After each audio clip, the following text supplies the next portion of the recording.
Telugu Desam party కూటమికి అసలైన సమస్య ఇప్పుడు ఎదురు కానుంది.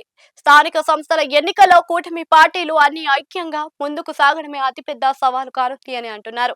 దానికి కారణం జనసేన బీజేపీ మాదిరిగా పార్టీ కాదు, ఏపీలో మూడో ఫామ్ గా ఎమర్జ్ అవ్వాలి అని అనుకుంటుంది. ఇంకా గట్టిగా చెప్పాలి అంటే రెండవ ఫామ్ గానే ఉండాలి అని జనసేన భావిస్తుంది. అయితే ఏపీలో టీడీపీ, వైసీపీ రెండు బలమైన పార్టీలు పాతుకొని పోయి ఉన్నాయి. ఈ రెండిటిలోనూ ఒకటి ఎలిమినేటెడ్ అయితే ఆ ప్లేస్ లోకి రావాలన్నది జనసేన ఆలోచన. అందుకే ఏమాత్రం తొందరపడకుండా టీడీపీతో దోస్తీ చేస్తూ ఏపీ పొలిటికల్ ఫీల్డ్ ను వైసీపీని దెబ్బతీయాలని అనుకుంటుంది. 2029 ఎన్నికల దాకా ఈ స్నేహాన్ని కొనసాగించాలనుకోవడం అందులో భాగమే. అయితే జనసేన టీడీపీ ఒకే భావ సారూప్యత కలిగిన పార్టీలు, రెండిటి ఓటు బ్యాంకు దాదాపు ఒకటే.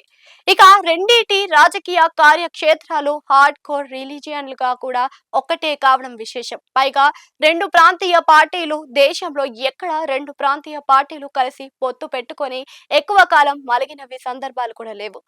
ఎందుకు అంటే ప్రాంతీయ పార్టీల పరిధి తక్కువగా ఉంటుంది, ఒకే ఏరియాలో అవి తలపడాల్సి ఉంటుంది. అందువల్ల ఎవరికి వారుగా కాళ్ళు చేతులు ముడుచుకొని కూర్చోవాలని అనుకోరు. తాము బలపడి రాజాధికారం దిశగా అడుగులు వేయాలని చూస్తారు. అయితే జనసేన వ్యూహాత్మకంగానే టీడీపీతో జట్టు కట్టింది అన్నది విదితమే అంటున్నారు. అయితే ప్రాంతీయ పార్టీలు, జాతీయ పార్టీల మధ్య పొత్తుల వల్ల పెద్దగా ఇబ్బందులు ఉండవు. ఎందుకంటే జాతీయ పార్టీలు ఎంపీ సీట్ల మీదనే ఎక్కువగా ఫోకస్ పెడతాయి. దాంతో వారికి కావాల్సింది వారికి ఇచ్చేస్తే లోకల్ గా తమదే రాజకీయ ఆధిపత్యం అని ఉంటుంది. అందుకే బీజేపీ, వామపక్షాలు వంటి వాటితో టీడీపీకి పొత్తులు పెద్దగా సమస్యగా మారలేదు. అఫ్ కోర్స్ జనసేనతో కూడా ఇప్పటిదాకా సమస్యలు రాలేదు.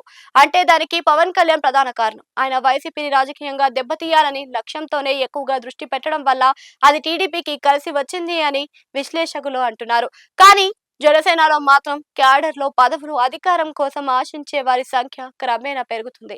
ఇది సహజం కూడా. పార్టీని విస్తరించాలనుకున్నప్పుడు వచ్చిన వారు పదవులకే ఆశిస్తారు. మరోవైపు చూస్తే జనసేన కూడా తాము ఇంకా బలపడాలని, అధికారంగా ఉండాలి అనే గ్రౌండ్ లెవెల్లో గట్టిగా నిలబడాలని చూస్తుంది. ఇదిలా ఉంటే క్షేత్రస్థాయిలో బలబలాలను బట్టి స్థానిక ఎన్నికల్లో సీట్లు సర్దుబాటు జరగాలని జనసేన కోరుకుంటుంది. ఇదే కనుక ప్రమాణమైతే టీడీపీ కంటే బలమైన పార్టీ క్షేత్రస్థాయిలో మరొకటి ఉండదని అంతా ఒప్పుకోవాల్సిన విషయం. 4.5 దశాబ్దాలుగా టీడీపీ పటిష్టంగా ఉంటుంది. దాంతో పాటుగానే పెద్ద ఎత్తున క్యాడర్ ఉన్నారు. వారికి 100% పదవులు ఇచ్చినా ఇంకా ఆశావాహులు పార్టీలో ఉంటారు.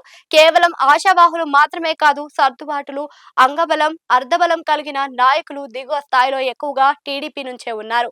మరి టీడీపీ స్థానిక పొత్తులతో సింహభాగం కోరుకుంటే మిగిలిన మిత్రుల సంగతి ఏమిటి అన్నదే చర్చగా ఉంది ఇప్పుడు. ఏపీలో 2024లో జరిగినవి 175 అసెంబ్లీ, అలాగే 25 ఎంపీ సీట్లకు ఎన్నికలు.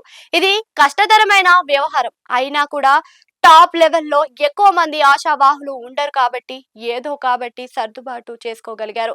స్థానిక ఎన్నికలు అంటే గ్రౌండ్ లెవెల్ అన్నమాట. అలా దిగువకు వస్తున్న కొద్ది నాయకులు బాగా పెరిగిపోతున్నారు, వందలు వేలుగా మారుతారు. వారిని సద్దుమణిగించి సర్దుబాటు చేయడం అన్నది పెద్ద సవాల్గా ఉంటుంది. పైగా పదే పదే త్యాగాలు చేయడానికి ఎవరు సిద్ధపడరు అని అంటున్నారు.